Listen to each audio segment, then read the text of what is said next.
a saving grace, 'cause it's getting harder and harder to breathe. My tears release the pain, so I can make it out in one piece. Let's face the truth, the world has fallen through. My heart is yours, watch it all burn in the fire. It's over now, watch it all burn in the fire.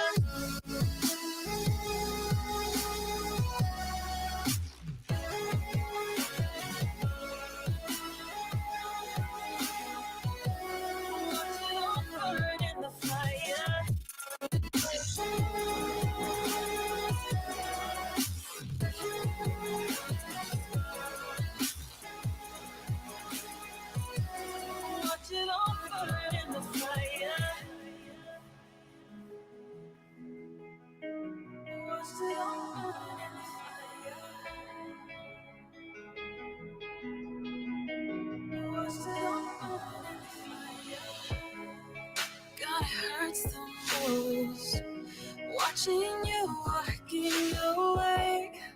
We used to be so close, but I couldn't bear the pain anymore. Let's face the truth, the world has fallen through. My heart is yours, watch it all burn in the fire. It's over now, watch it all burn in the fire. Oh, oh, oh,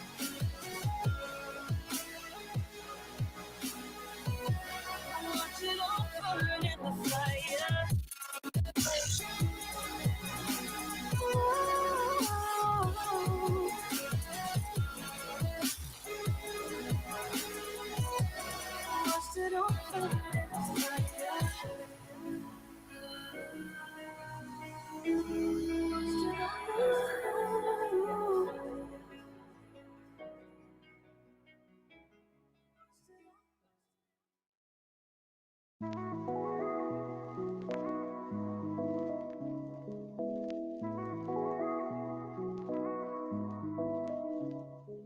I'd tell you I love you if I knew you'd let me down, but I know you are, so I don't. I sit by myself, I ain't happy, but I move on. That's what I tell myself. Hey, don't go. Still, gotta get up on my side of the bed. Still, it's been months, but I got you in my head. Let me down, 'cause I don't want to turn my back on you. We gotta get even. Come on, girl, let me down. If you want me to tell you I love you, we gotta get even.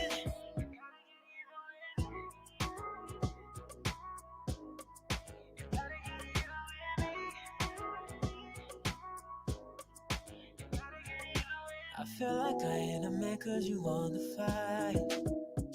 Now there's some looses in my mind. I know that I'm wrong, but I always say that I'm right. But you're always right, and I still gotta get up on my side of the bed. Still, it's been months, but I got you in my head. 'Cause I don't want to turn my back on you.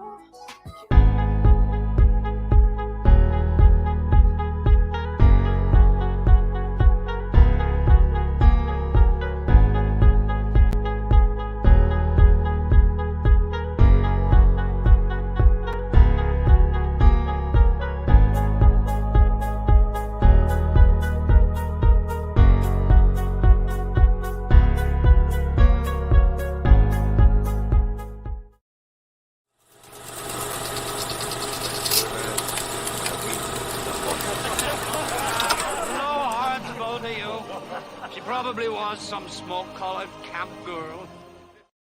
Look like this one's So mother. it's right there, mother. Oh, I was going to do Camp Girl lines as well. Right.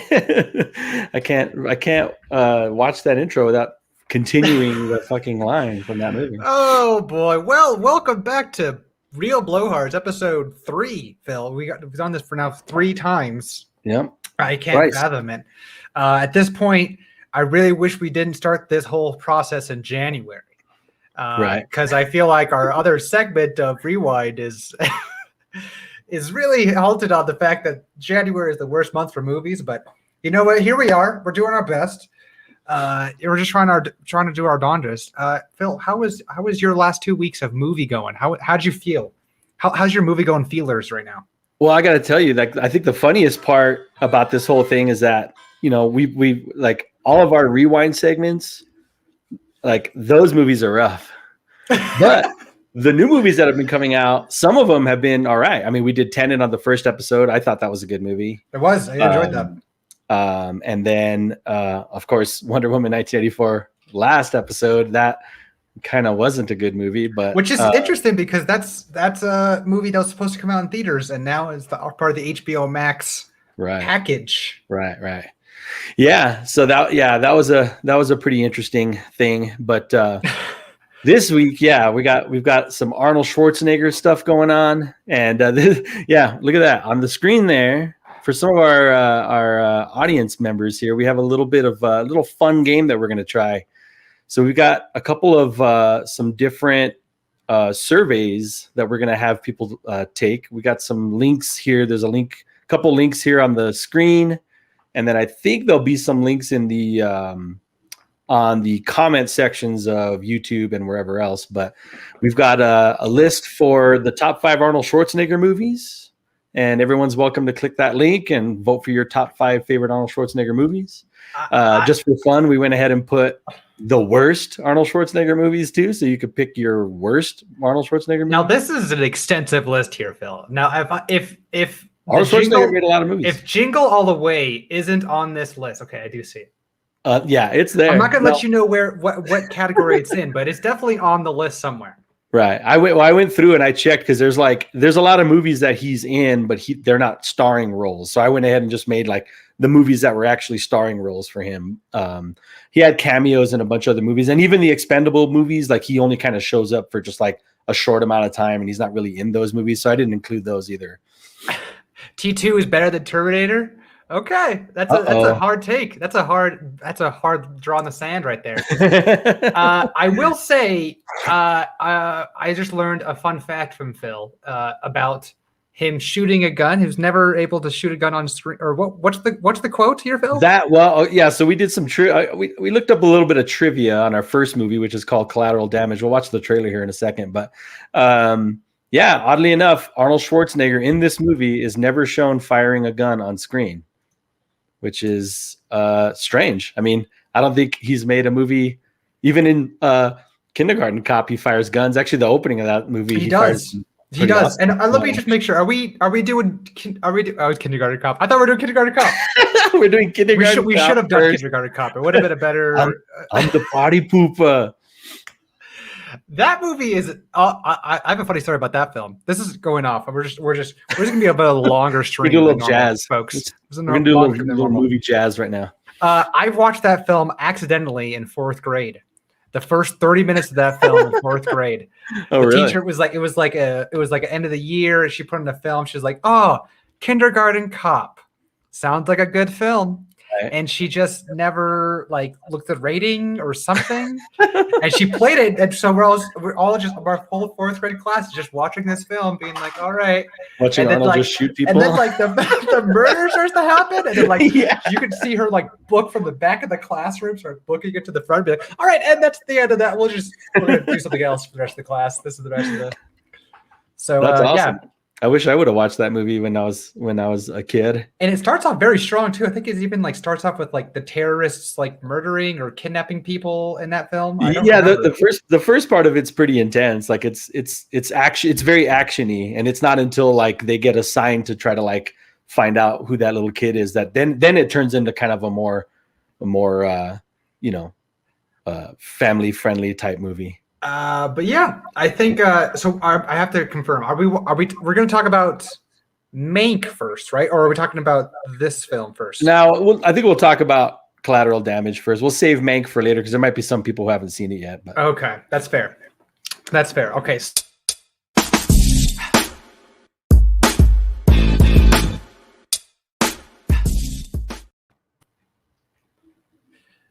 All right, we're gonna get the trailer here going up pretty soon here.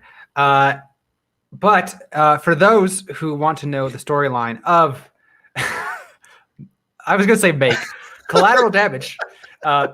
Collateral Damage. Firefighter Gordon Brewer, Arnold Schwarzenegger, is plunged into the complex and dangerous world of international terrorism after he loses his wife and child in a bombing credited to Claudio, the Wolf, Lobo Perry. Frustrated with the official investigation and haunted by the thought that the man responsible for murdering his family might never be brought to justice, Brewer takes matters into his own hands and tracks his quarry ultimately to Colombia. So, Phil, what did you think of Collateral Damage? Collateral Damage. I'll tell you one thing that I kind of noticed when I first watched it. I was like, what year did this movie come out? So this movie came out in 2002. And I was like, okay, so what year did Arnold Schwarzenegger become governor of the state of California? And that was, I think, the following year, 2003, if I remember correctly. Really? I think so. So I was like, yeah, this feels like that. This feels like Arnold Schwarzenegger was kind of like, I'm done making movies. I'm going to be governor now.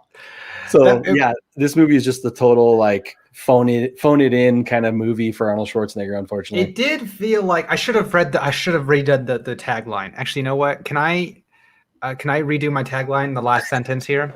Okay. Do a redo. Let me do Brewer takes matters into his own hands and tracks his query ultimately to Colombia. So, Phil, what did you think of Die Hard in Colombia? What did you think of this film?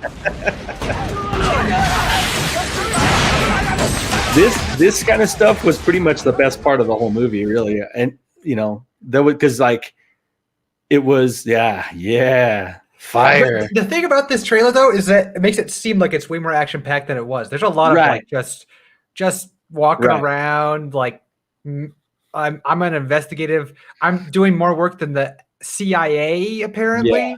There's even a scene. So Arnold Schwarzenegger, he just loves his kid and he's just building Roblox with his kid in the first 5 minutes of the film.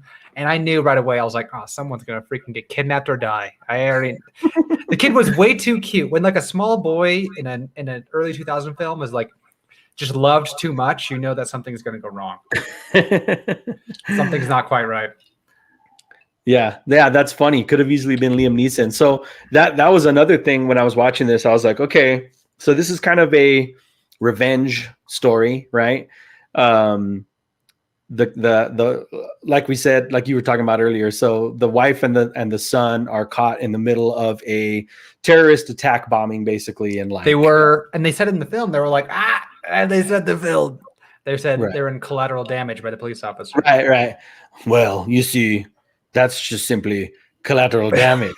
I was like, that's the name of the movie. I know what the name of the movie is. But yeah, so from there, it's kind of like he's expecting the CIA to do all this kind of like work to try to figure out who the guy was that did the bombing. And then there's all this kind of bureaucracy going on. So it's like, oh, well, we got to wait for this to do this. And we can't do this without this. And so, yeah, it was kind of like, so he's like, oh, I'll take matters into my own hands. And, and so it is kind of like a Taken kind of thing, and where it's that kind of revenge thing. And even like Commando, right? Like he did Commando back in like the early 80s. And that was like, oh, they kidnapped his daughter. He's got to get his daughter back. And that was like a big time, like just action after action after action, explosion and everything. And all the explosions in this movie, like in that little piece that we just watched, it was like they all took place in like one or two scenes. There were like two scenes in the movie, except for the very end, which I won't spoil. But there's one last explosion in the very end. Oh, there's actually two. There's two. He does like a firefighter, like, oh, he's a firefighter at the very end. That pays off. Yeah, he pulls these kind of like backdraft kind of thing where because he's a firefighter, he kind of knows how to like rig a freaking like light bulb to blow shit up and things like that. That was my favorite part of the film, where they really tried to make sure that you knew that he was a firefighter. Like Right. he did things and he knows about temperatures. Like, because there's a Yeah. scene where he gets captured by the Colombian police force. Yeah. And the guerrilla, and this is the whole plot of the film. The blurb doesn't really tell you this, but basically there's like an international like conflict between the U.S. and Colombia, apparently. Right. And there's a guerrilla warfare, and the U.S. is trying to do their thing where they're like, we want to make you a democracy, I guess. And the guerrillas are like, hey, fuck you, America, we'll be guerrillas forever. Right. And for some reason, Arnold Schwarzenegger just gets tied up in this. I don't. Do you remember exactly how he got caught up in this? Because all of a sudden he was in LA, and then the next shot he was in a boat in Colombia. It was like, it was a really funny scene too. It was like he was at his house, and like, you know, he has like that like kind of proverbial map with like a bunch of crazy shit on it, you know, the ramblings of a madman basically. And like there's like a friend of his brings this guy who's like, oh, he was like ex-military and he like was stationed in Colombia. And that guy's like, oh, it looks like you've done your homework. And he kind of like talks to him a little bit about what it is like to get in there. He's like, you need a freaking, you know, you need a fake passport, and you need to take a boat from here. You got to go through Panama and all this shit. So it was kind of like, it was like a quick scene where just like this kind of like special intelligence guy shows up and kind of gives him the rundown on like how to get it through Panama into Colombia. And then, yeah, like you said, all of a sudden he's on a boat. He's got the freaking like Panama Jack hat. Yeah, he's ready to go. He's like, all right, I'm ready to do international affairs. Here I go. And he's just off. And like, and no, he doesn't stick out like a sore thumb. They do kind of like mention that too. They're like some kind of a gigantic German guy in Colombia. Something that like it didn't matter. It did, all the plot needed him there, and so Arnold Schwarzenegger got in Colombia. But yeah, I was gonna say, like, so, you know, when somebody mentioned Liam Neeson earlier, it's like those movies work really well. Like even like John Wick is a revenge movie, right? And Taken's like a revenge movie. Commando's a revenge movie. More recently, too, I was gonna bring this one up. If you haven't seen it, it's The Foreigner with Jackie Chan. So it's pretty recent.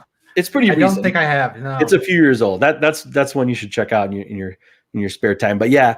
The Foreigner is almost exactly like this movie, you know. It's like, but it has to do with like Northern Ireland militias and stuff, and like they set off a bomb somewhere, and Jackie Chan's daughter is collateral damage, and then he takes it into his own hands to figure out who's behind all these bombings and stuff in Northern Ireland. It's basically the exact same movie, but because it's Jackie Chan, it's cool, you know what I mean? Because there's a lot.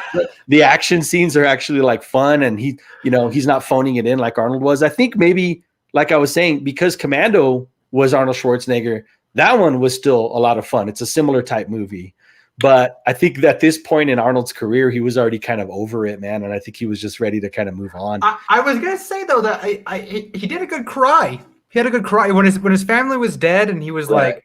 And they're on the gurney, and he did a little touch, being a little touch of like, right. That's my kid. He's dead. I was like, yeah, that's a Arnold Schwarzenegger. Hey, look at him. He's doing his part. And that's a good point too. Like a lot of people kind of give him shit for not being a good actor, but I don't know, man. I think he's fucking great in some movies. You know, he was pretty good. Like I was. Total Recall is one where he's really good in, and that's one of those ones where he doesn't take the role too seriously. And I feel like he kind of shines more when he does that. Like when the role's not like taken super seriously and he can kind of have fun with it a little bit. Like True Lies, for example. Like in True Lies, he's awesome. I think the movie was just pitched, got to producer and pitched out. I think Arnold Schwarzenegger probably needed to check because I was looking at some more of the reviews of the film, and apparently according to most reviewers, this is 2002, it got a 4 out of 10 by 19% of people who polled. Right. So, and it's pretty low. I think it's pretty low on Rotten Tomatoes too. I want to say it's like 20% or 19% or some shit. I mean, it was seen and probably forgotten about until we, like us, we drudged it up from the wreckage of what it once was and let it back into the spotlight. I'm sure Right. somewhere there's some guy with an analytics being like, excuse me, there's like a 17% increase in collateral damage right now. And it's just because of us three motherfuckers rented it on Prime. Right. Those residual checks are going out. They're like, shit, this is awesome, man. We're freaking making a killing here. But it was like it was the number one movie at the time. I'm sure there's nothing really else going on in the January. So Collateral Damage was probably slotted in this little moment. Yeah, that's you mentioned that earlier too. It's just like, you know, we've been watching movies that are been number one in the box office in January and February. Whoop-de-doo. Those movies usually fucking suck. But yeah, so this is, you know, this one falls in that category. But another piece of trivia with this one is that it was actually it was scheduled to be released, it looks like, on October 5th, 2001. Oh, prime time. A month after 9/11 happened. Oh, so it went into kind of like, you know, this like reshoot, kind of like re-edit mode immediately after that, which is why it didn't come out until February 8th. So they cut a few different terrorist scenes out of it apparently and things like that because of that, you know, the sensitive kind of subject matter of the time. So it did get changed a bit. I mean, but based off of what I was able to gather, it did get changed a bit. But yeah, that was pretty unfortunate for it because it is very much so terrorist driven, explosion driven, and you know what I mean. So that was just and that was a pretty crazy time in American history anyway, and that changed how a lot of movies even were portrayed after that, even still to this day to some degree. The summer gun movie, I think, is also slated for. Is there a good docket of summer gun movies? I can't think of summer gun movies at the top of my head right now. They don't do that too much anymore, but John Wick is probably one of the bigger ones. I guess so. I guess that would be qualified. Yeah. I would say that this movie almost toes the line of a gun movie because I was almost resident sleeper. I was almost just sleeping through the first like hour of this movie, and then the last 20 minutes of the film, I was like, oh wait, hold on, twist. Right. Oh, the twist there's a huge twist is probably the best part. I was like, oh wait, hold on, wait, what? Yeah, it's funny because like I really like the explosions in this movie, especially that the scene where the CIA or whatever shows up to rescue him from the like guerrilla camp. Like those freaking explosions were just like top notch, dude. The pyrotechnics in this movie were off the charts. So I really like that shit. But to be honest with you, from a story standpoint, that twist was really good, and it was handled really well, and I honestly was like too surprised. I was like surprised for the twist, but also being like, oh wait, what? Hold up, excuse me. There's like some thought in this. What's going on? What's happening? There's so spoilers for Collateral Damage for a movie that came out close to 20 years ago. Right. Spoilers. So Arnold Schwarzenegger, Ben Grauer. What was his name? Fucking Gordon Brewer. Brewer or something. Gordon Brewer. Brewster. He's hunting down. Brewster. His name was Funky Brewster, I think was his name. Is that canon? Funky Brewster. This is actually the Arnold Schwarzenegger cinematic universe. This is actually this is after Predator. The Schwarzenegger verse. Yeah, this is Schwarzenegger verse. He comes back to his family. So he's trying to hunt down Claudio the wolf.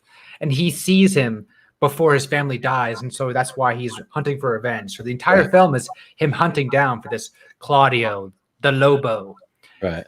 And he finally they're going to catch him, but he saves his wife and the refugee, and there's all this kind of going on. And the twist is that he remembers the hostage footage, the credits, right? Well, it's those videos that they do. It's like a propaganda video or whatever, or like they are threat. It's like a threat video basically. So they have like the flag in the back and the dudes in the front, like all like silhouetted, and it's like, oh, we're gonna blow your shit up, and if you don't, succumb to our demands or whatever. And so he sees that video. And then he sees the woman, the mother, do a similar body language. This woman right here, right?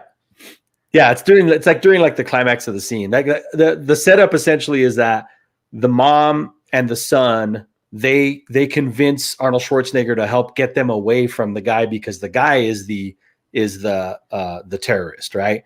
And Yes. they're like, we don't agree with his ideals, and we can't get out of this situation. We need your help. So he's like, okay, I'll help you, and he takes him away, and he takes him back to the CIA, and then that's when the twist comes that it's like, oh shit, it was the freaking wife was actually the one doing those videos. So Yeah. she's part of the terrorist group, and she plants a freaking bomb in the CIA headquarters building to blow up. And she also kicks the ass out of the woman, the coach from Glee. Yeah, dude. I was going to say that. Like, Such a random.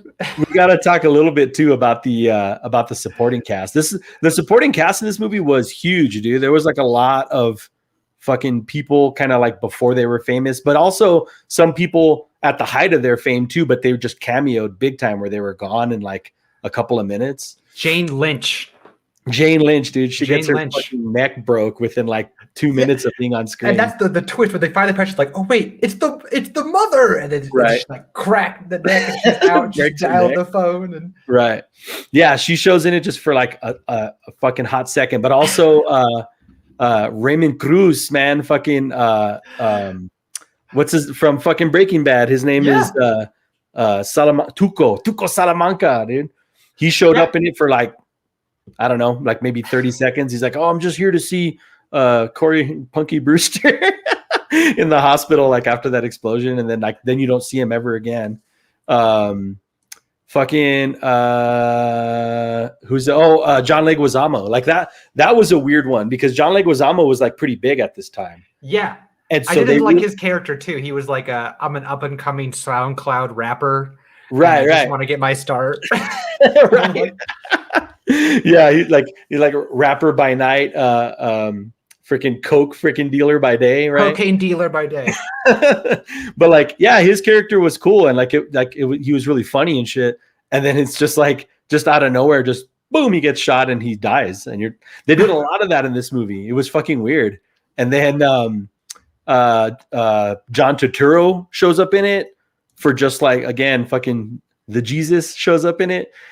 And he's just in it for like, I don't know, 2 minutes. Like he helps freaking Arnold Schwarzenegger do something. He's like, oh, here and talk to these guys and give them this card. Tell them I got arrested. And then that's it. You don't see him again. So it was really weird with that kind of shit. It had these weird, like, cameos that were just like, but the one thing I wanted to say is that they kept, what do they call that guy? The Lobo. What is his name again? It's the wolf, but because he's from Colombia, it's called the Lobo. Right.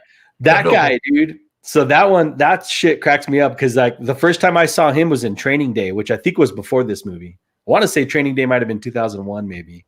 But Probably. In Training Day, there's that scene where Denzel like takes Ethan Hawke to like this cholo house and he like drops him off at this cholo house and then he just bounces on him. And then these cholos, and it's fucking Tuco Salamanca's there and he's all, hey, you ever had your shit pushed in, bro? Do you remember this? Have you've seen Training Day, right? I haven't seen Training Day in forever. I only honestly have seen probably half of it, and I haven't invested more than that. Dude, Training Day rules. That's an awesome movie. But yeah, there's like he gets stuck in this cholo house, and these cholos are like, "Oh, we're gonna fuck you up, Holmes."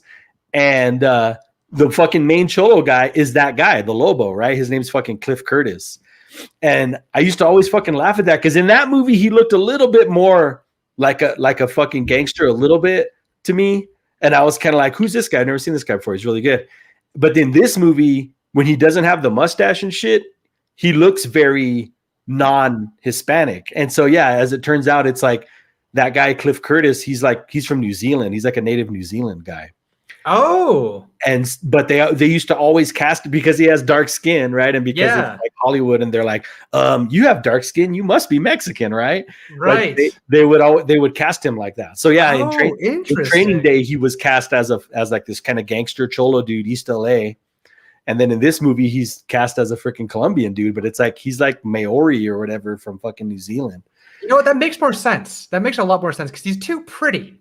Like his face, it's very defined features, right. And it's like what ethnicity is this man? I don't know. Right. It's hard. That's the thing. That's why he plays so much is that he could just kind of blend in. And he actually does. Yeah, he does do that a lot. Like he'll show up in other movies and he plays like maybe a Middle Eastern guy, or he plays like a guy from India. And he's a good looking man. Because the thing about this movie He's is that awesome. like when he's the leader of like the rebelling guerrilla, and you look at him and he's like, man, this is an attractive man. I'd follow this guy to the guerrilla warfare Right. any day. Like what's going Right. on? You know what I mean? he's an awesome actor too, man. Every time I see him in movies, he's fucking great. So I'm like, this guy is awesome. I just think it's funny how like Hollywood was always like, hey, you got brown skin. Why don't you be Mexican? I will say his death was actually the one time I did the first of this film. Oh, right. If you remember his death, and that was like the one of only two like Arnold Schwarzenegger like taglines. Oh, right. So Arnold Schwarzenegger vows to kill him at some point during the film. Yeah. And this character, the Lobo, he's like, yeah, whatever, whatever, man. I'm the Lobo, bro. Yeah. And he's beating the shit out of Arnold Schwarzenegger, and he's, oh man, this is the climactic thing. Like explosions have already gone off, and like the next bomb's gonna go off, and he's dialing the numbers, and he's like, all right. So when are you gonna? So you said you're. Oh, I think you said. So when are you gonna kill me again? Yeah, it's something like that. And then Arnold Schwarzenegger grabs, because he's a firefighter. Remember, he's a firefighter. They want you to remember this. He grabs like a broken like axe from the ground, and he says, "Right now." Yeah. And he throws it, and it stabs him in the heart, and he's dead. And I'm like, Right. what a line! Right now. That's the climactic 2000s film action line. Yeah. Right now. Right now. I'm gonna kill you right now. Right now. Yeah, there weren't any freaking Arnieisms really, man. That's as close as you get. But he did say get down at one point. There was an explosion. He did say get down. Right. That was one moment. Yeah, and then there's the part where there's the bomb in the CIA room, and that was that's also a cool twist. The fact that she hit the bomb in the toy, right? Toy dinosaur. Right. Dude, that lady was crafty. She was awesome. Well, but even the way they set that up too is because there's like a suitcase next to the child because the terrorist mother and her son. I guess she's willing to sacrifice her child. That was fucking weird to me too. I was like, oh, I guess she's just gonna kill her child. Yeah. Right. And so there's a silver suitcase next to him and the toy, and his Sherlock Holmes brain goes off. And he's like, oh, it's probably one of these things. And he gets the suitcase, and there's a skyline window, and he throws it. And I thought, this is a comedy. This must be a comedy, because he throws it, and it actually like banks off like one of the bends, and it comes back down, but it breaks the window. And I was like, he missed the shot. Are you joking? He missed the throw to make the bomb go out the window. Are you joking me? Yeah. But he follows up by then grabbing the toy, being like, "This is the actual bomb." Right. Yeah. Yeah, it was a total like kind of like fake out. It's like, oh, he's throwing the briefcase, but it's like, oh no, the bomb's not in the briefcase, it's in the toy. And this is what I'm saying. This is all part of the cinematic universe of Jingle All the Way. Okay, this is all part of the cinematic universe of the toys have it out. That's all I'm saying. Right. Yeah. That's freaking funny. Yeah, there's a video. Another piece of trivia is Bill Hader was actually a production assistant on this movie, and he's got a pretty funny story that he tells about. That's like how he got his career, was like being a production assistant. And so he worked on this movie, I guess I think they shot it in Mexico and not in Colombia. In Colombia, okay. And but there's some pretty funny stories about it. There's a video that we can bring up. on an Arnold Schwarzenegger movie called Collateral Damage, and all right. One person's like, no, and that was the big line in that movie was, "Open up the door, there's a bomb in there." The first time I met him, I go, he comes up to me and he had his cigar in his mouth, and he goes, "What is Jeff and Peter?" That's his hair and makeup guys. Yeah. And I go, I don't know, I'll find them. And he goes, "Find them, show me your leadership capabilities."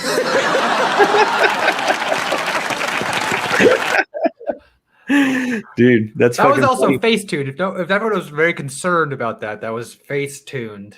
Right. So there's that technology. Luke Skywalker's face was on there. Right. They're calling it freaking deep faked. Oh yeah, deep fake. Sorry. Right. He got deep faked.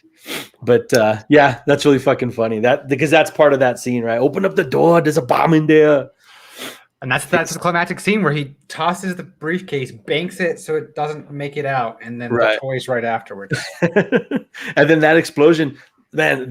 So there's two scenes in this movie that drove me crazy though. Like the first one was when he jumps into because like I do visual effects right for a living. This is what I do, and like there's a shot in it where he's trying to escape like the Colombian kind of drug lords or whatever. He jumps into this river. I think sloshes through this river, and then at one point he has to fall down a waterfall. And oh my god, it's like the worst fucking composite work I've ever seen before. And yeah, there's parts of it in the trailer, like midway through the trailer, you see him fall down this waterfall, and it's the stupidest looking thing. It feels very much like a very bad.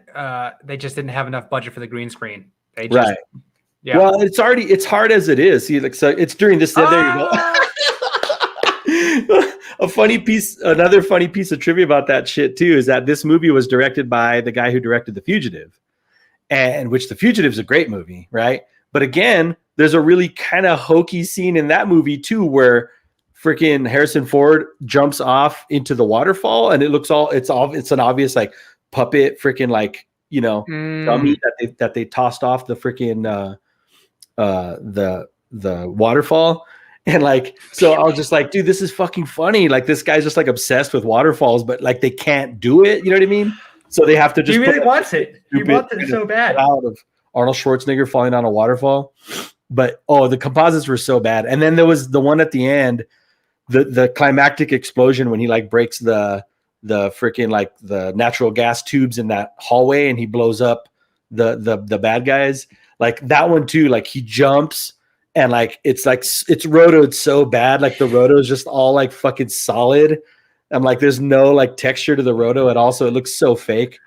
And I was just like, boy. Oh man, I'm like, dude, you guys blew your load on the freaking pyrotechnics in this movie, dude. Which is fine. They ran out of the budget. Dope as shit, but man, those composites were terrible. So I think we've run our course on Collateral Damage here. Is there anything else you want to say about Collateral Damage? Collateral Damage. Collateral Damage. Phil, would you give this 20-year-old film a rewind? Please be kind to rewind. I was thinking about this, right? Because it's not a great movie, but because that twist is so fucking good, it's handled so fucking well in this movie, dude. So you got to at least rewind it halfway so you can get past that.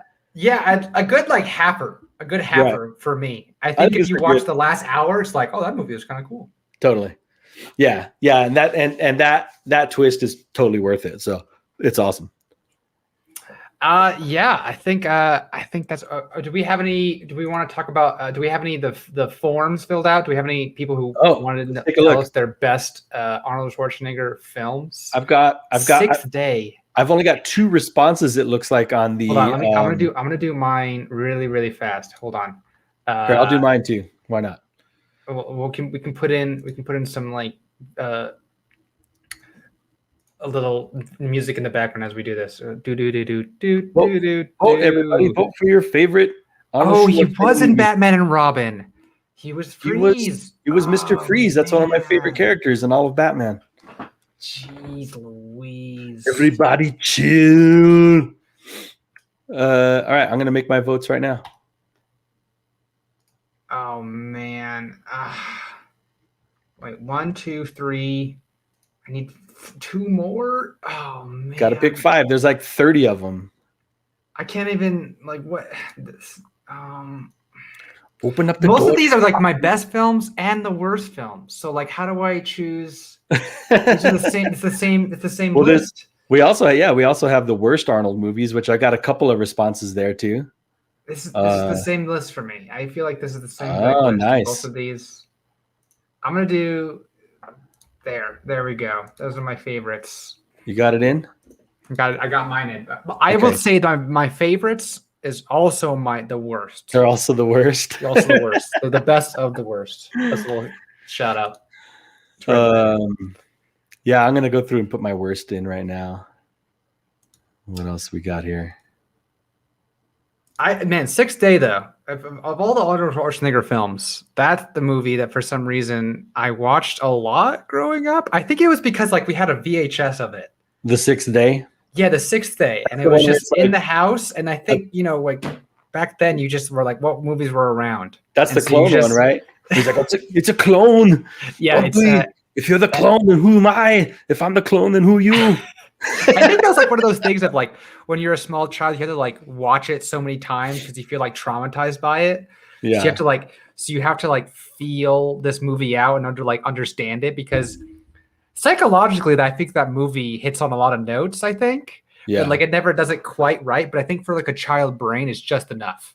It's just enough being like, oh, that was weird. Oh, I don't like that. If I'm the clone, then who am I? You know what I If mean? you're the Like- clone, then what am I? Am I real? Or am I the Action clone? guy Arnold Schwarzenegger or Sylvester? Oh, Yeah. interesting. Well, what's funny about that is like Sylvester Stallone is a better actor. I mean, obviously, like Rocky, he's great. There's a freaking First Blood. He's amazing in that movie. I think as far as a better actor, I would say Sylvester's a better actor for sure. But I think Arnold Schwarzenegger's Action movies guy. were The just question is bigger. action guy though. Exactly. Action guy. I honestly, I think I would say Arnold was the bigger action guy for sure because Action guy. I think I would agree. Arnold his Schwarzenegger movies was were better like action they were guy. kind of the bigger movies, even though Sylvester Stallone's movies were very, like I said, well acted. They were really well directed, well written movies and stuff. But Plus, I mean, one characteristic of Arnold is that there's a lot of heart to the guy. You know what I mean? I Yeah. feel like there's a reason he got cast in Twins. You know what I mean? It's just Right. something about Arnold that's just kind of Arnold like, is good though. He is good. Yeah, He's a that good. guy's- He's that a guy's he's a something. good actor. I think Sylvester Stallone's a better actor. But okay, I'm gonna read the responses here. So let's see. We have a tie for number one, which are Terminator and Predator. Oh. Now, yeah, Predator. I think that's right. I think that's the correct. Both of those are the correct answers. I think Right. Terminator and Those are the most profitable series. I mean, Right. it makes sense. And then then we'll just call out the tie for the remaining ones, which are Terminator 2 Judgment Day, of course, Last Action Hero, and True Lies, and Jingle All the Way. Oh, I think I was Jingle All the Way. That Yeah. was Jingle All the Way is really good. It's like one of my favorite oh holiday boy. movies. So now that we talked about that, we can talk about the future of cinema, which is that of Mank. Action Yeah. Hero is great. It is great. Yeah.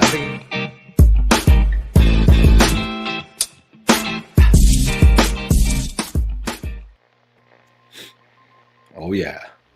Sorry. Mank, it's Orson Welles. Of course it is. I think it's time we talk. 1940 film studio RKO hires 24-year-old wonderkind Orson Welles under a contract that gives him full creative control over his movies. For the first film, he calls in washed up alcoholic Herman J. Makowitz to write the screenplay. That film is Citizen Kane, and this is the story of how it was written. So, Mank. Phil, what are your thoughts on Gary Oldman's A Man of a Thousand Faces and Master of All, Mank? Well, I'll tell you what. The first two things that come to my head: one, David Fincher, who's like easily one of my top 5 all-time favorite directors, and Gary Oldman, who's like easily one of my top 5 all-time favorite actors. So, I mean, that's just a recipe for, a great film. And this movie is just, I mean, it was just such an amazing piece of cinema, man. I loved it. I thought it was great. I thought all the performances were great. I was super, super impressed with their ability to really kind of recapture the look of a movie like Citizen Kane that came out in like 1941. And like this movie, it takes place anywhere between like the early 30s through the early 40s. And man, the cinematography was just like, it was just so spot on, dude. I mean, even all these images we're looking at now, it's like only because you know who these actors are is the only way you could tell that this wasn't actually shot in that. Oh, era. I didn't get that till right now, but that was a Citizen Kane reference. I didn't realize that one. Just right where he drops the bottle. Oh, I Right. didn't realize that one. Right. Yeah, I will say, I really appreciate the movie. I'm not in love with the movie. Right. I do appreciate everything about it, but I think I would categorize this, and this is my category of films that are too clever for its own good. Right. That's my thing. I was like, you look at it and it's like, man, those are great. And you look at it and it's like, is that an actual backdrop or is they just put like a nice lens to make it feel very flat? Right. You know, because there's some shots where they're like out in wherever they are in bumfuck nowhere writing the script, and he's talking and it looks like it's a painted backdrop in some of these images. And I think but it actually is just the lens, that way it makes it feel very close. You know, there's some of those shots, right? Right. Yeah, man. It was, and they shot this movie on the red helium 8K monochrome camera. So it's the camera itself it's intended to be a black and white camera. It doesn't have any color capabilities as far as I know. Interesting. So they shot this movie entirely in black and white. There's some cool like behind the scenes photos that you can find online where the actual colors that they had people in were kind of weird looking because they react differently to, you know, the way the monochromatic kind of black and white filters are doing. So, you know, certain blues show up a certain way, certain greens show up a certain way. So in order to kind of get the contrasting and stuff that they wanted out of the black and white, they had people wearing a bunch of different odd colors. That is interesting. And so, yeah, that's a little piece of trivia. There's no actual color version of this movie that exists because it was shot in black and white, true black and white. I was thinking about that because I was looking at it and I was like, this feels like film, but there's like that uncanny valley of like, but this isn't film. Like I can tell, but they even like they even insert like the cigarette burned burns. Images. Like, dude. You know, like if it's going past the, I was going to say Rolodex. I don't know what the hell I'm talking about. The projector several times it burns it. But yes, this movie is, I say the term like Pete Delivery is saying Oscar bait. I say clever for its own good, too clever for its own good, because I think the Oscars as of late have picked, and traditionally, if it's a movie about film, and it will get that nomination. That's true. That nomination because the past three films, in the past 3 years, I think what The Artist was, I think 3 years ago at this point. The film that just came out from our beloved director of The Hateful Eight. I can't remember his name. Oh, right. Yeah. Once Upon a Time in Hollywood. Once Upon a Time in Hollywood. So this is, again, part of the pantheon of, hey, Oscars, get me in. Yeah. Especially when you're making a movie about old Hollywood, right? They love movies about old Hollywood. Mm-hmm. And, you know, this checks off all those boxes. So it didn't surprise me that it was nominated for a bunch of Golden Globes, which the Golden Globe nominations came out not too long ago. And there was quite a few. It's next month, I think. Is that correct? Yeah. Or is it this month? Yeah, it might be maybe at the end of this month, I think maybe. It's hard to tell because this year's been so weird, but again, yes. But yeah, as far as it it checks off all those boxes of like, the Oscar bait kind of things, like, a biography type movie, a movie about old Hollywood, a movie just really kind of like glamorizing kind of the old kind of golden age and golden era of filmmaking and stuff. But it handles all those things like just beautifully, man. Like the performances are amazing in it. And like I said, the cinematography, all the set pieces and the music, dude, the music was Trent Reznor and Atticus Ross. So fucking Nine Inch Nails, Trent Reznor doing the music, but it was like the most authentic 1940s jazz I've heard in a long time. It does. And that's the thing about this film for me is that I wasn't in love with this film, but it did feel like I could like a nice cozy winter evening if I have some good tea and it's just on in the background, like I wouldn't be mad about it. Like this film feels and looks really nice. Everything about it. I mean, it's like I'm saying, there's even lines. What I'm saying is too clever for its own good is there's the movie interacts with flashbacks and interchanging of time and they're coming back and forth and how things are going across. It's not chronological, but there's a scene in it where there's a writer is talking about his writing process and he's like, what is this gobbledygook? It goes back and forth. I really think you need to hone this down and make sure that the audience can understand what's going on with the film. And I'm like, I see what you did there. Yeah. Talking about it like you are now. And I was like, okay, you know what I mean? So, but it's really good. That's kind of cool. Trent Reznor also did Pixar's Soul. I haven't seen that movie yet. I'll have to catch that one too. But yeah, man, that dude's just such a talented musician. Like, and that the soundtrack in this movie it's great. And it's crazy to think that, you know, that those two guys, the guys who did like the girl with the dragon tattoo and like The Social Network, all that kind of real moody kind of electronic music that they were able to do. And they had to do all this music. I think when I was reading some of the trivia about it, they had to do all this music in isolation because of course it was they were doing the post during the pandemic. So they had, you know, all the orchestra instruments, all the, you know, violins, horns, and all that stuff. They were recording those individually and then sending all those sound files to compile into an actual, like, you know, fully composed piece, which is it's tricky. I mean, because I'm a musician too, right? So I do a lot of recording, and I've done recordings like that too in the past, where you know, and actually a lot of music anymore, like, you know, you'll track your drums at a studio in, say, like Boston, and then you'll track your guitars at a studio in LA. You'll track your bass in a studio in Nashville. So like, you know, a lot of times if you're, you know, you can make an album, you can make a record with a bunch of people in different places. And, you know, it's just a matter of, you know, when you lay down your kind of like backing track, like the you know, the drums, the overall beat of the song, then adding all the other instruments on top of that's not particularly hard. I mean, it's time consuming, but it's not particularly hard. So it was really cool that they were talking about how they recorded all those instruments to get that kind of, and they were saying too that they were using vintage microphones.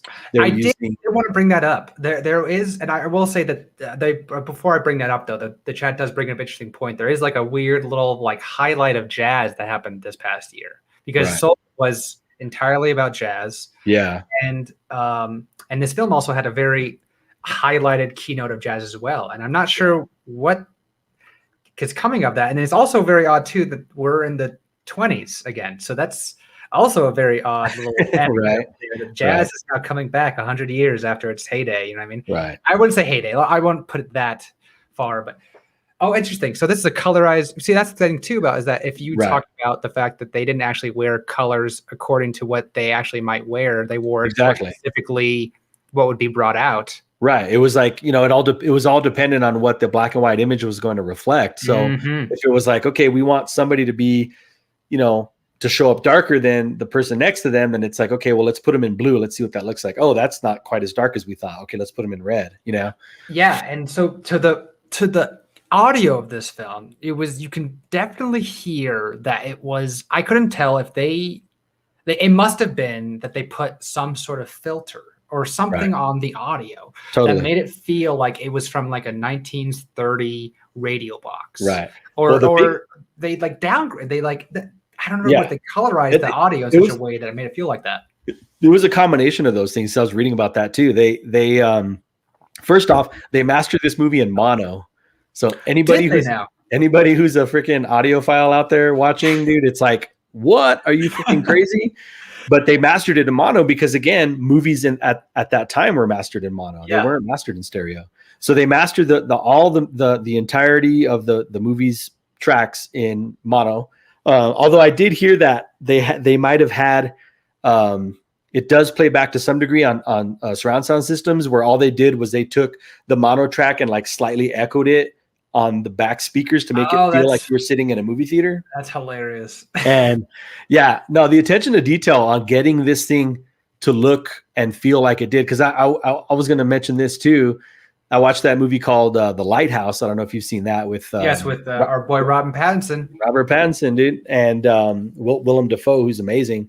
Two great acting performances in that movie. But I think, you know, although I appreciated the kind of black and white of that movie and the 4:3 kind of crop factor of that movie and the fact that they shot it on vintage lenses and they shot it on, vintage cameras, film cameras, I was like, this movie, Mank, like, oh man, it blows doors as far as just like, they redid the logo. Oh man, yeah, look at that, Netflix International Pictures, that's rad. Yeah, I remember that when it came up.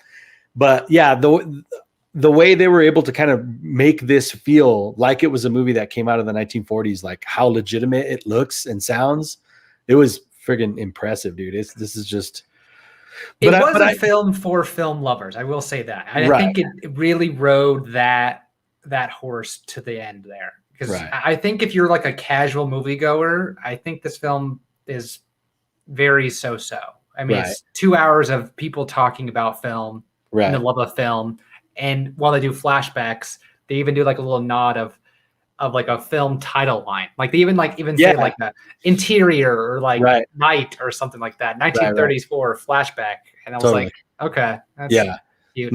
My friend Alex, when I was talking to him about it, he's like, yeah, good luck, man. I fucking fell asleep.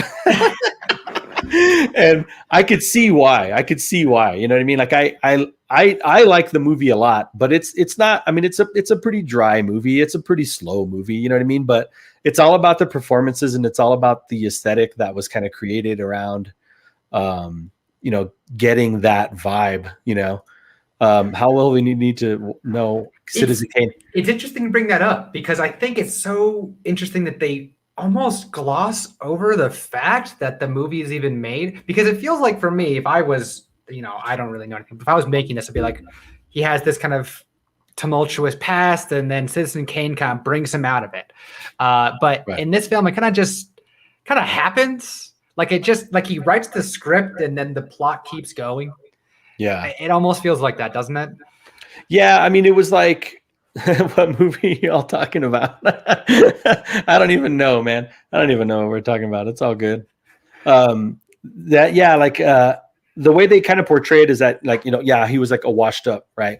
Which I guess to some degree, I mean, he had already been writing scripts for like 20 years at that point in the movie. He was writing stuff in the early 1920s. And this is the same guy that wrote The Wizard of Oz, which is like, I mean, I would consider The Wizard of Oz one of just like the crowning achievements in cinema. It's one of the most amazing pieces of cinema ever made. Brought that up. They brought up the fact that he wasn't too proud of it, or like it's gonna flop, or something. Right. I mean, it was a huge movie at the time, but I think I don't know. I mean, I don't remember what they talked about specifically around that movie, but it was true. You know, he hadn't really had anything, kind of any big hits or whatever, I guess, before he was writing that movie, and you know, he had just had that car accident or whatever, so he was bedridden and all these things, and but yeah, it was like, you know, and I guess too, he was notorious for kind of not wanting credit on a lot of the movies that he would do. He would just say, oh, you know what, just pay me and don't bother giving me credit for it. But it was after this script in particular that he just felt so strongly about it that he was like, you know, I want my name on this movie. This is like the best piece of work I've ever done. Which, I mean, shit, when you think about it, 80 fucking years later, it's still like the number one movie. Everybody always says, you know, what's the number one movie of all time? Oh, it's Citizen Kane. Citizen Kane. So it's funny too, because the view on how they feel about films is brought up in this. It's funny because it's hard not to look at this with like 3 layers deep of like so much context, you know what I'm saying? Because it's hard not to like peel this away and being like, we're talking about the greatest film ever made, but it's like tongue in cheek about it. But also there's like nods about film and as an ideal. There's a line where the people who owns the production company, he says that, oh, we just sell an idea and people go home with an idea. It's one of the markets where we can bring home money without it having something brought home or something like that. Yeah. And it's interesting too, because like you're saying, Wizard of Oz, Citizen Kane, these are like the birth of what we now feel is like the pinnacle of cinema moving forward at the height of the Great Depression. Right. And so it's just kind of odd and weird looking at this film as in a historical context, looking back on it. And that's why I think it's funny to look at this film. Yeah. There's so many layers behind it that it kind of has to feel like while watching it, it's a very passive experience because I can't really take anything too serious from it. If that makes any sense. Yeah. Yeah. I mean, you know, man, the performances are so good though, man. Like, Gary Oldman was so good in it. You know, Charles Dance, who plays, was it William Randolph Hearst or whatever in the movie? He was great. The girl, Amanda Seyfried or whatever her name is, she was really good. I like the brother a lot. There were so many good characters in this who really got that kind of like transatlantic accent, like just right, you know. Where again, with that blended with the actual like sound mix of the movie and how it's presented, I was like, dude, this feels so much like a freaking movie from the 1940s. It's crazy how they were able to accomplish that. I almost, and this is the weird part about it, I almost feel like I wanted this to be, and the irony of this is not lost on me, but I almost wanted this to be like a mini series. Yeah. Like I totally would have loved watching, because I'm watching this as like, it's a very passive experience again, because it's like I kind of put it on, I'm just kind of just watching it. Yeah. And I'm just kind of like engrossed in the fact that, I mean, the audio design, the way the film looks, the fact that everyone has that kind of that accent that was around. Yeah. It just felt really like engrossed in it. But again, I wasn't like in love with the fact that, you know, the story is being, I wasn't too sold on the whole grandeur of the idea of it. Right. It's one of those movies where it's a biopic about a guy who was around 80 years ago. You know what I mean? Yeah. So, you know what I mean? That's not going to be on the top of people's lists. So like, what do you want to watch? Well, we can watch. Ken Burns is on. You got to watch some Ken Burns. Right. Yeah. Like Ken Burns documentary coming up. Yeah. It's like that. It's almost like a documentary in a way. You know what I mean? So it's it's not the most exciting film to watch, but what makes it really interesting to me was just how, the technical aspect of it, I think. Oh, for sure. I really hope that it gets nominated for like, best cinematography at least, or best sound design or something, because it's so authentic. It's like the way how they were able to pull this off is just it's uncanny. I think their night scene was what did it for me, when they're walking through the ungodly expensive mansion zoo that it's in the plot of the movie set. There's like giraffes and lions and zebras and there's elephants, and they're just walking through the nighttime and they're just casually talking about their lives in cinema. And I'm like, but the way that's lit, I'm like, man, this is crazy. This is so, it looks so beautiful. Right. And there's like, that was another thing I noticed, because I was thinking about that. I was like, okay, so this is a David Fincher movie, right? And so in more recent years, he's been doing more movies like this, right? So he did The Social Network, which is pretty much a drama. And then he did The Curious Case of Benjamin Button, which is another drama, right? And but he also makes like some of the best thrillers, right? And like some of the like creepiest, most kind of fucked up movies too. And but this movie, that's awesome. Rod Lane. I wish fucking Rod Lane was in this movie, dude. So what is this clip here? I don't understand what's going on here. Cake or something. This was actually from Collateral Damage. So this guy is in. Wait, we're coming back to Collateral Damage? Fuck Mank, man. We're going back to Collateral Damage. Mank? What happened? Wait, what? What is happening? You're gonna finish that clip out for me? What's going on? Oh, here's the great fucking John Saxon right here, man. Oh, this is Elm Street. It was really weird when Johnny Depp showed up in Mank, and that's what it threw me through a loop when Johnny Depp came in, and that was really funny. We forgot to talk about that, so I'm glad you brought that up. That was awesome. But oh yeah, the transatlantic accent. Oh, hey, darling. Hey, doll. Yeah, dude, there was, man. Yeah, it's cool. It's a cool movie. I recommend people checking it out, but it's a little long. It's a little dry. Just kind of, chill back a little bit. Maybe sip a little martini or something while you're watching it. But yeah, it's really, really good. I think I found some other little deals in it. Oh, here's a fun one. So this is a very David Fincher-y thing. Amanda Seyfried told Collider that David Fincher made her shoot one particular scene approximately 200 times for an entire week just to get it perfect. She didn't even have any lines of dialogue. That's a total David Fincher thing. Like I don't understand that level of power. I don't understand how you could have that level of power to be like, for a studio too, to not be like, okay, are we moving on? And he's like, no, we're shooting the same scene again today. And they're like, what the fuck? It's been 4 days. he's like, well, it's not right. But I mean, how fucking cool would that be though, to have that much clout in Hollywood for like, That's what I'm saying. Like you're just again. Yeah. You're like, well, we've been shooting this scene for the past week, but all right, Fincher, whatever you want, buddy. But that's nuts, right? 200 times. I mean, you're an actor. I mean, can you imagine having to fucking go? Dude, I don't understand how Gary Oldman can do it. I just don't, because obviously he's the one saying the most things. I don't, and maybe there must be a dynamic there I'm not understanding. I think Gary Oldman did mention in a couple, well, at least David Fincher mentioned in a couple interviews that he was like, yeah, he's like, I worked Gary like quite a bit, and he was like pretty exhausted. And it's like, I mean, I can imagine he's like 62 years old, you know, so it's like it's a lot of work, you know, but it shows. I mean, that level of detail and that level of dedication shows in this movie. I mean, it's beautiful in every way, you know. So, but that's just insane to me, man. Fucking 200 takes. That's nuts. Yeah, it's a film that I'm sure will get awards in some category, category out there. It will do its justice. I think that's pretty much what I have to say. A film for film lovers, right? And it panders to that audience quite well.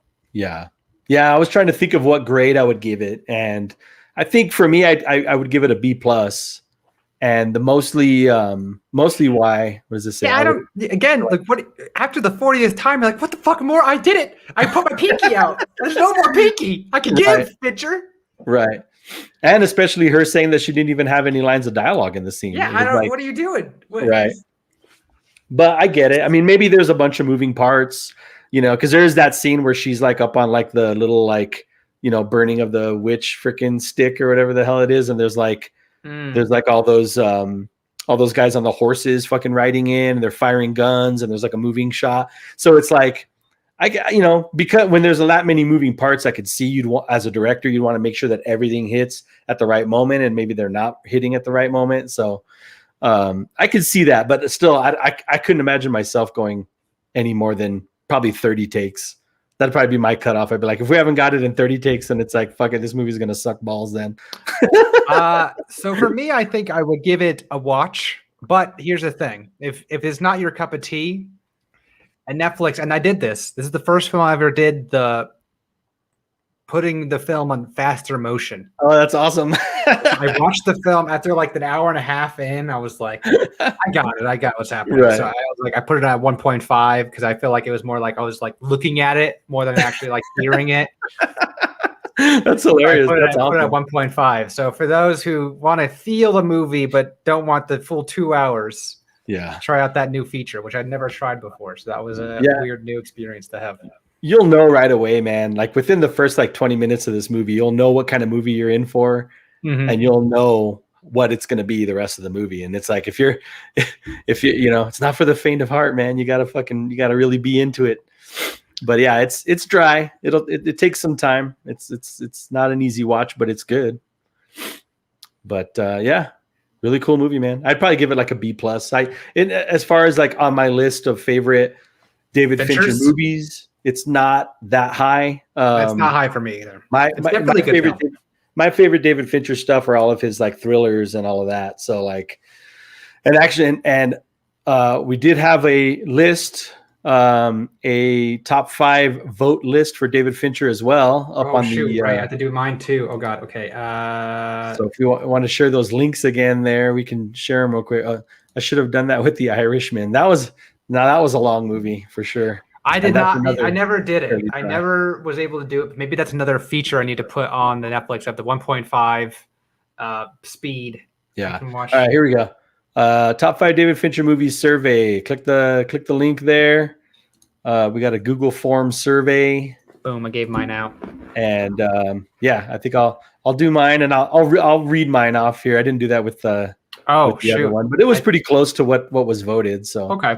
But I'll read mine off here after I submit my votes. So submit your votes now, people, for the top 5 David Fincher movies.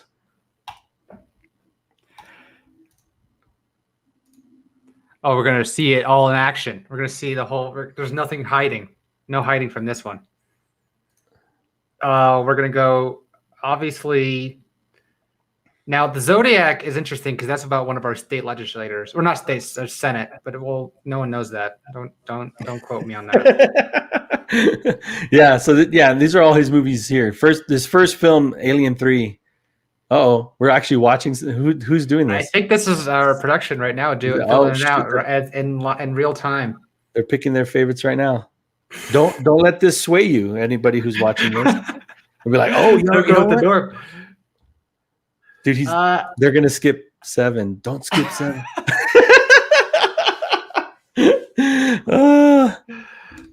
I will say so. After we roll those dice, we're about to roll the dice. We're about to roll the dice. We'll do that in a sec. Let me see. So I'll tell you my top 5 David Fincher movies. Okay, number 1, it's 7, of course. Mm-hmm. Okay. Number 2 is The Game, which is kind of like I haven't seen that one. It's a little kind of lesser known one of his, and it's fucking great. Number 3, The Girl with the Dragon Tattoo. I love that movie. Number 4, Fight Club, of course, another classic. Of course. And number 5, Zodiac. So those are my top 5. Oh, you didn't even pick The Social Network. I didn't, and the only reason why, like I said, is because I lean more toward David Fincher's kind of like dark thriller stuff. I'm sorry. Have you listened to the past 3 years? What the Social Network is a biopic about the end of the world. What are you talking about? Yeah. Are you sure? That's a good point, actually. Yeah. But no, The Social Network is really good too. I mean, they're all, like I said, he's one of my like easily like probably top 2, top 3 all-time favorite directors. So I love all of his movies. That's fair. I think I agree with everything. I think I just gotta insert The Social Network for The Game, and I think we're pretty much even Steven. So I've got we got 5 responses so far. Should I read off the results? You could just give me the number 1 and 2. Number 1 and 2. So number 1 is 7. Okay. Actually, tied for number 1 would be 7 and Fight Club. Oh. So what's number 2 then? Is it Social Network? Well, I guess if we're doing top 5, there's a bunch of ties. So Gone Girl was in there, yeah. I didn't put Gone Girl. Yeah, you know what's funny? That's probably one of his like lesser appreciated ones, but I think it's still a pretty good movie. But The Social Network and Zodiac were the other ones. So, audience vote top 5: 7, Fight Club, Zodiac, Social Network, and Gone Girl. Oh, nobody voted for Mank, so either nobody watched it or nobody gave a shit. Mank is good. It's interesting because for next episode, we do have a lot of films to talk about. We actually have a lot of films that came out this weekend. Oh man, there's been a lot coming out. Yeah, a lot of films, and then also coming up. I mean, it won't be now, but the Sundance did just happen. The online virtual Sundance just happened. I put a little thing out of like films that are getting some buzz right now about them, but it didn't seem like it was a big heavy hitter list except for like a few, or I think there's like 2 that are like really heavy hitters. Yeah. And then again, I was going to say this is going to be an episode for next week, but I really wanted to pick your brain on the fact of like the future of movies and going forward, because there was a comment I saw on like on YouTube and I was like, that's dumb. That's never going to happen. And they were talking about how like VR movies are going to be the new thing of the future. And I was like, get real. That's never going to happen. If so, it's going to be niche. And then I remembered, this is going to be odd. I remembered the movie by the Wachowski sisters. There was brothers at the time of filming that, but the sisters of Speed Racer. Okay. I don't know if you remember Speed Racer. Oh yeah, that's that film is getting a little bit more hubbub right now, and I think it's because they're like, that movie was weird. That was about cubism and weird stuff. That film wasn't supposed to happen. And all I'm saying is VR movies. Maybe the Wachowski sisters' first movie is going to be on VR. Right. That's all I'm saying. Well, I remember reading a few years back actually that Ridley Scott was working on a VR Alien movie. But it ended up being released as like a short promo, I think, for Alien Covenant is what it was. I see. And you were able to watch it in like a full VR 3D environment. And it was supposedly pretty interesting. And of course it's Ridley Scott, so I'm sure it was, visually pleasant, but I don't remember much about it. I think all it was supposed to be was a promotional piece for Alien Covenant, and that was it. Well, that's That's an interesting topic for sure. It was gonna be that and HBO movies because it seems like that's the future now. Because we got 1984 and Godzilla coming out. They're saying too that technically the Matrix 4, which is the Wachowskis again, that has actually, since it's a Warner Brothers movie, it's probably going to come out this year on HBO Max. On HBO Max, probably later in the year. But Black Mirror in VR would be funny. That'd be a nice little commentary. I do know that they stopped making Black Mirror because it was like we don't want to make things right now because it's already depressing. But maybe some things have turned the corner now. So maybe that might be now the new wave here. But that's a conversation for another time. I just wanted to just put it out there in the ether, and then maybe we can just think about it later. Yeah, it is interesting about how we feel about what it means to sit in the theater now, but that's interesting for the next time. Yeah, for sure. So let's roll dice. We're gonna roll dice. Here we go. Okay, here we go. And so this is minus 15. So 15. I've got my cool list here. That's 2005. It should be. You would or think is that 2004 because of our weird math here. I'm not sure it's gonna be. I don't remember our. Oh, you're right. For me, it's just 2005, but maybe 2005. That makes sense. Okay, so let's take a look. What do we got? 2005, the biggest movie of the weekend of February. It'll be for next one, right? So that's next week. 25th, 26th, somewhere around there. All right, 2005. What do we got? Box office #1 films in 2005 in the United States, February 27th. Asking. Oh man! Oh, this is always a hoot. All right, you ready for it? I'm ready for it. I'm concerned. Should I be concerned? All right. Our #1 movie on the weekend of February 27th, 2005 is, drum roll, Diary of a Mad Black Woman. I have never heard of this film. It's a Tyler Perry joint. Oh man. Okay, Tyler Perry? Okay. This is gonna be great. See. I gotta tell you, man. Movie. I kind of like this. I kind of like this shit because these are a bunch of movies that I probably just would have never watched or obviously have never watched and would never watch. But it's like, all right, I guess I'm gonna fucking watch it then.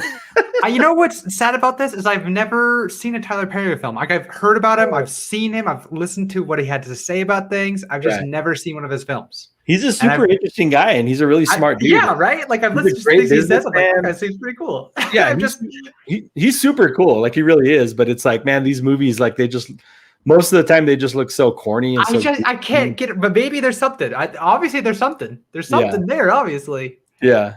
Yeah, I mean they're really popular movies, and he's got a pretty big following. But yeah, you know what? I'm excited. Honestly, I'm a little excited. I've never watched a Tyler Perry film, and here we go. So yeah, same 2005. Here. The #1 box office was Diary of a Mad Black Woman. Right. Difference. There's a caveat there. That's his best movie. Well, I hope so. It better be. This is his best movie. Okay. Well, see, maybe we rolled a good dice. There we go. Yeah.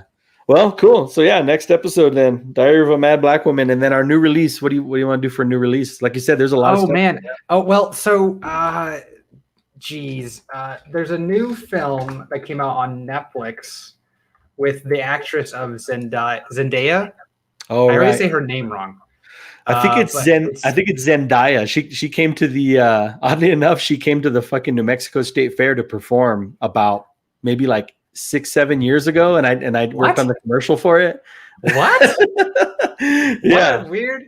Yeah, she was like, she was just like touring and stuff, and it landed during that time. So it was like, okay, we're gonna book her. Well, there's another black and white film. Yeah, it's the one with John David Washington, right? It's from Malcolm and Marie. Our boy from Tenet. Yeah, our boy from Tenet. Yeah. That I just got the screener from that today, actually, too. Did you? From the Editors Guild, and I was like, oh, cool. Like this, this movie looks interesting. I'll check it out. I mean, it seems like it's getting some hubbub, so I want to be part of it. I want to get on it because we're so official in this fucking Twitch show. The real blowhards. Where's our next screener? Where's our next Sundance exclusive? You know what I'm saying? Right. That's all I'm saying. But yeah, that'll be an interesting one, man. No crazy bullshit action movies, just a couple of fucking romantic dramas, if you will. It looks like. Is Diary of a Mad Black Woman a romantic comedy? I think so. I mean, I think it's got what's her face in it, Medea or whatever. Romantic comedy drama. So it must have like some funny parts to it, I guess, because Tyler Perry shows up dressed like a grandma. It's supposed to be pretty funny. Tyler Perry and his biosphere in Atlanta. Dude, the guy's a businessman. The guy knows what's up. Like he has his finger on the pulse, that's for sure. He does have his finger on the pulse. Oh yeah, dude. He's a smart dude, man. Well, cool.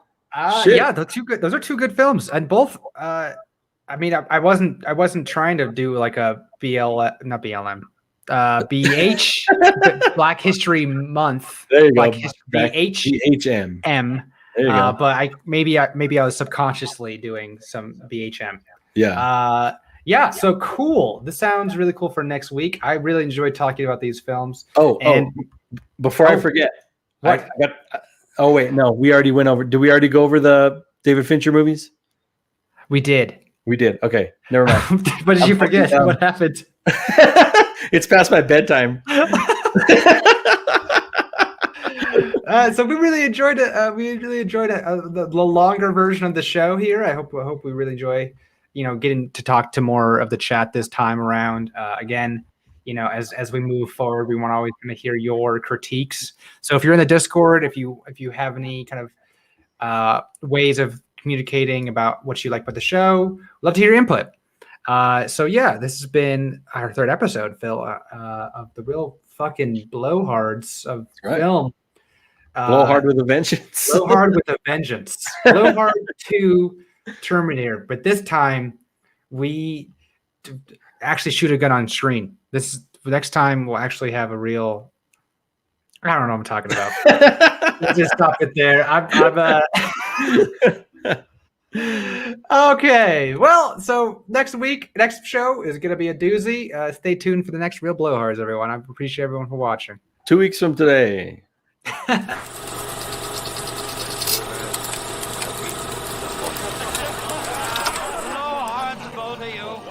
She probably was some smoke-collared camp girl.